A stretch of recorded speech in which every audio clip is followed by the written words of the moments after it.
የሀገራት ኢንተርናሽናል ጨዋታ መልስ 2 ቀን እረፍት ነበረው። ይሁንና እረፍቱን አልፈልግም መለማመድ ነው የምፈልገው አለኝ። በጨዋታው ላይ ስለሚኖረው የቦታ ሚናና መሰል ነገር ጠየቀኝ። ተጫዋቾች እንዲህ ያለ ተሰጥኦና አእምሮ ሲኖራቸው እንዲሁም የተሻለ ለመሆን ፈቃደኝነቱን ሲያሳዩ በቡድን ውስጥ ተጽዕኖ መፍጠር ይችላሉ። እንዲህ ያለ ነገርም ይፈጠራል። አሰልጣኝ ሚኬል አርቴታ ነው ከጨዋታው በኋላ ስለ ኢብሪቼ ኢዜ አድናቆት በተሞላበት ቃላት የተናገረው። ኢብሪቼ ኢዜ ልክ እንደ ስሙ ነግሷል። ስለ ስሙ አወጣጥና ስለ ምሽቱ ጨዋታ እነሆ ጥንቅር። የሪቻርልሰን ጎል ዳቪድ ቤንትሌን አስታውሷል። ስዩም ፍቃዱ የሃፍታይም ስፖርት ቤተሰብ እንድትሆኑ የጋበዝኩ ወደ መረጃው አልፋለሁ። ከጨዋታው ቀደም ብሎ በተሰጠ ጋዜጣዊ መግለጫ ላይ የቶተንሃሙ አሰልጣኝ ቶማስ ፍራንክ እንደ ቀልድ አድርገው የተናገሩት ዋጋ ያስከፈላቸው ይመስላል። ዝምተኛውን ልጅ ይበልጥ ቀስቅሰውታል። ስለ ኢዜ ሲጠየቁ ማን ነው ኢዜ ነበር ያሉት። በተግባር ማንነቱን አሳየ። ለ47 ዓመታት ያልተደፈረ ታሪክንም እሱ ደፈረው። ቴሪ ሄንሪ፣ ዴኒስ ቤርካምፕ፣ ቫን ፔርሲ፣ ቤርባቶቭ፣ ዴፎ፣ ክሊንስማን የመሳሰሉ ድንቅ አጥቂዎች በሁለቱም ክለቦች ያላደረጉትን አንድ በተደራቢ አጥቂነት የሚጫወት ሚናው ዋነኛ የአጥቂ ስፍራ ያልሆነ ተጫዋች በሰሜን ለንደን ደርቢ ታሪክ ሰራ። ከ47 ዓመት በኋላ በታላቁ ደርቢ ሃትሪክ የሰራ የመጀመሪያው ተጫዋች ሆኗል። ኢብሪቼ ኢዜ እንደ ስሙ የነገሰው ጥቁር ኮከብ። ኢብሪቼ ማለት በኢግቦ የእግዚአብሔር ምሕረት ነው። በተመሳሳይ ኢዜ ማለት ደግሞ በኢግቦ ቋንቋ ንጉስ ነው። በናይጄሪያ ከሚገኙ 250 በላይ ጎሳዎች ውስጥ አንዱ ነው ኢግቦ። በደቡብ ምስራቅ ናይጄሪያ በዋነኛነት ይገኛል። በናይጄሪያ ሶስተኛ በቁጥር ትልቁ ጎሳ ነው።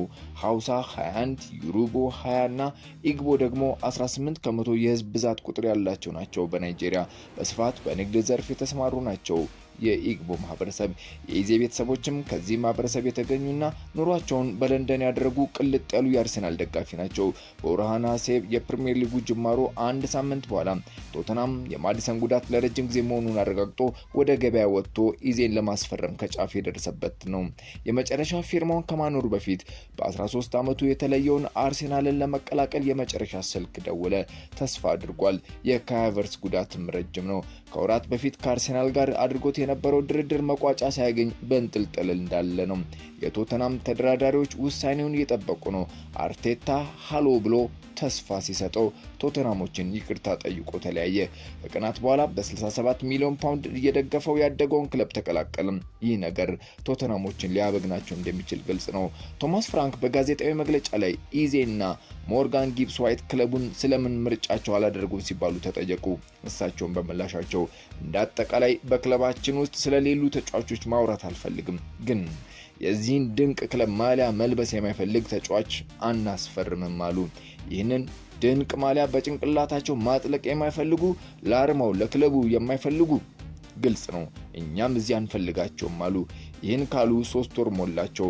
ተጫዋቹን ከቀማቸው አርሰናል ጋር በሰሜን ለንደን ደርቢ እሁድ ዕለት ከመገናኘታቸው 2 ቀን ቀድሞ በተሰጠ ቅድመ ጨዋታ መግለጫ ላይ ቶማስ ፍራንክ በድጋሚ ስለ ኢዜ ተጠየቁ። እሳቸውም ትንሽ እንደመቀለድ ቃጣቸው። ማን ነው ኢዜ አሉ።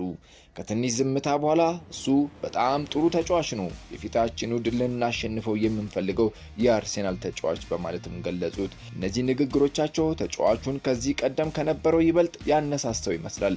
በጨዋታው አርሰናል 4-1 ሲያሸንፍ ትሮሳርድ የመጀመሪያውን ግብ አስቆጥሮ ቀሪዎቹን 3 ጎሎች ኢብሪቼ ኢዜ አስቆጠረ። ሃትሪክ ለመስራት ጸሎት አድርጌ ነበር፣ ጸሎቴም ሰምሯል ብሏል ኢዜ ከጨዋታው በኋላ።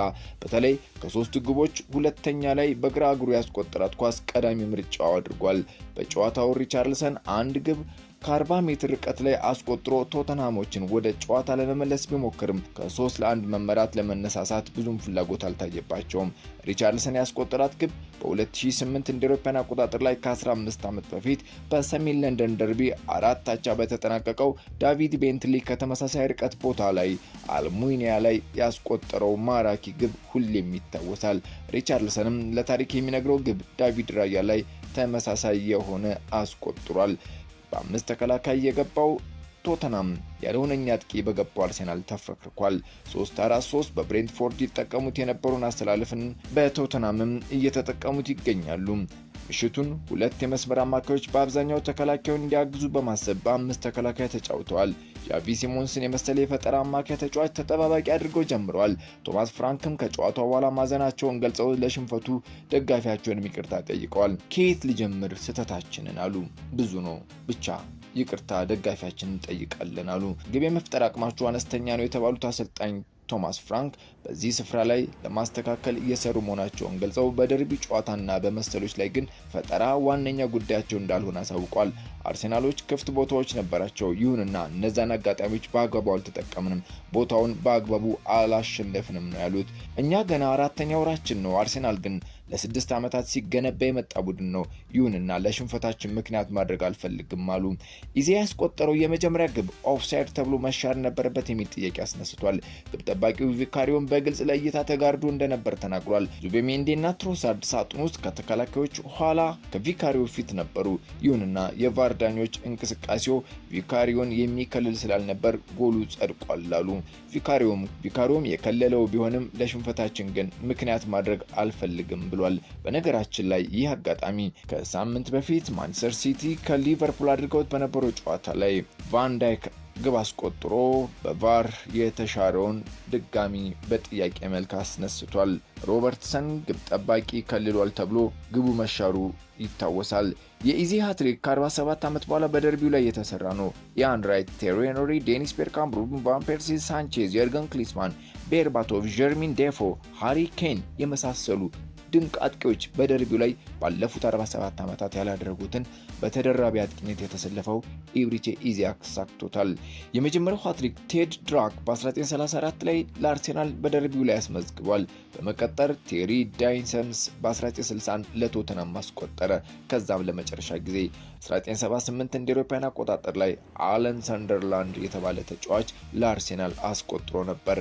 እነሆ ዘንድሮ ከ47 ዓመት በኋላ በ2025 ህዳር ላይ የአውሮፓውያን አቆጣጠር ኢዜአ አሳካው።